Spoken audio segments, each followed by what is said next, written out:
Welcome to 1 Minute Travel and Hospitality News. Airfares to Kashmir skyrocket as peak tourist season arrives.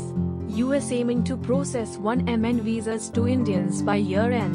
ISRO's new plan to launch space tourism by 2030 at a cost of 6 crore. Strategic Srinagar-Leh highway reopened for traffic in record time. Office of Travel Agent who issued fake visa papers to students facing deportation from Canada located. Air India Chicago-Delhi flight cancelled after prolonged delay.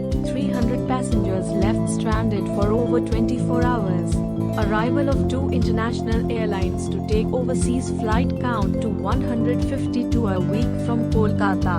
Grow your travel business with TravServer. Thanks for watching 1 Minute Travel and Hospitality News. Use your full potential to develop and grow your travel business with TravServer CRM.